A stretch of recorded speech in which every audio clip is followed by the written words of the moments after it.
On this 10th anniversary, Truth or Consequences has the most sensational announcement we've ever made. I have a letter in my hands, ladies and gentlemen, from the city of Hot Springs, New Mexico. Beautiful city of some 8,000 people located in the middle of the Rio Grande Valley on U.S. Highway 85. A letter from the office of the mayor, J.G. Mims of Hot Springs, New Mexico, and countersigned by the 8 councilmen of Hot Springs. Now, it's addressed to me, and it reads, Dear Sir, at a regular recessed meeting of the city of Hot Springs, New Mexico, held at Hot Springs on March 20th, 1950, it was unanimously voted by the city council that the name of Hot Springs, New Mexico be changed to Truth or Consequences, New Mexico, and that all legal formalities will be taken to assure the legal change thereof, and that the undersigned pledge our support to that effect.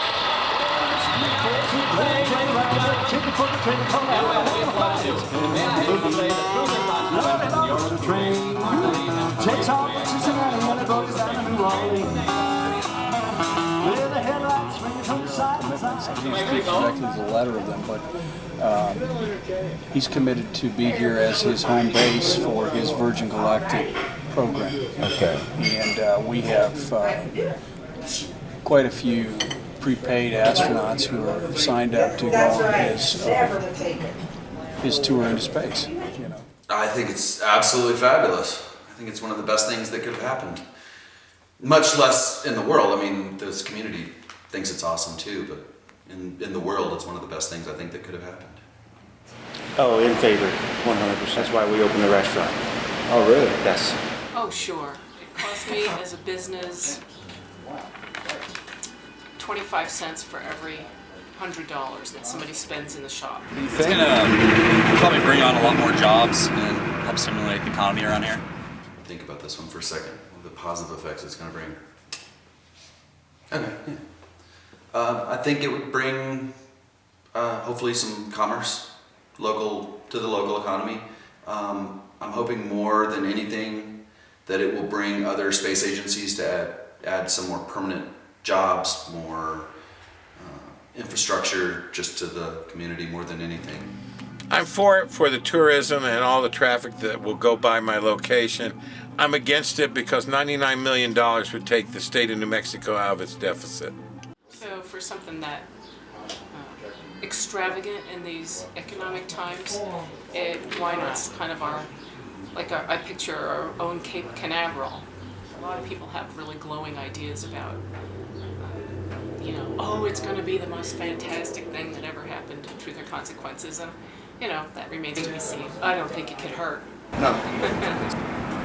It might bring in some, I don't know what you'd say, but some unwanted stuff. It might take away some things I've heard is the water from the water table. It's going to take that off. A lot of electricity, using up resources around here. Yeah. Still, I heard about the spaceport 16 years ago when I moved up here. And I kept telling people, well, I'll believe it when I see it. And ooh, they put up signs, future home. Well, yeah, I'll believe it when the signs say home of, and I'm still waiting for the first flight. It'll bring tourism one way or the other. There's no other spaceport anywhere else being built. Just remember, it's planning. There's a difference between talking and doing. Well, I do worry a bit that, we could be taken over by the military at any time. And I guess that's the case with almost any airport in the United States. But, that I would not like to see. The only negative that I could possibly see is it would turn this from a small town into a large town. It's not really what I would call a negative, but that would be the worst thing I can see really happening. But with change, you have to take on things like that. So. The only, as far as a restaurant owner goes, and independent restaurant owner at that, the influence of franchise. There's only 10% independently owned restaurants in the United States, and there's 90% franchise. And with the big commercial side of everything that's going to happen, I would fear of some of the chain restaurants moving into town and taking away from, not just for myself, but taking away from the quaintness of this town. Negative side effects. Well, let's see. We have a government missile range 30 miles that way real close to the spaceport. They already do stuff that we're not supposed to know about. So what are they going to be doing from there? Who knows? I don't believe it's for tourism. I think it's for them to send up quiet satellites. I see it as a way of sending up business satellites. And if they have somebody that can fly up there, and they're not really going into space, they're going into the closest to space you can go and still be out of an atmosphere.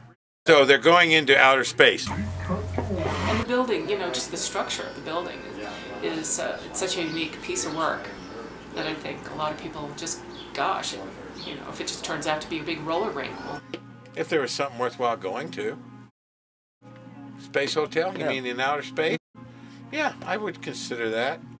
Probably in about 30 years when you don't run out of gas, get a flat tire, have a rocket go out and they go, oh, I'm sorry, you're going to die up here. You signed the waiver. We're not spending that $250,000 to send up a rocket. You're just going to run out of air.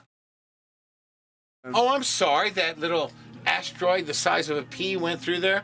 You're losing air. You got about a week left and there's nothing but ugly women here. You know, I would consider going to outer space. I think it would be cool to be able to live to go to outer space or the moon. You got to remember, I've got to party like 1999. I got to live past 2001, the movie, and the sequel of 2010. personally, I still have trouble with flying on airplanes. But I could see if you know, if you were a real adventure seeker and you had the money to toss away, you know, it would be a blast. Yeah. I wonder what the planet would look like from up there. Yeah. Absolutely. That would be the coolest thing ever. Talking to the biggest nerd in town, so of course I think that's awesome. Yeah, I'm all about that. Yeah, for sure, for sure. Absolutely, I'd like to be the chef there. Excellent. All right, well, thank you very much. It's great. Cheers. Wacky fit for TRC, you know, it's kind of a crazy little place. I believe the newspapers so much. Shall I pause? Might as well. Can I help you? Folks, if you want to take a ride, get a ticket for the train called the Alabama Flight. It's a Pan American boogie. Lordy, Lordy, what a train. Takes off from Cincinnati and it goes down to New Orleans. With the headlights swinging from side to side. It's the best streamliner that you ever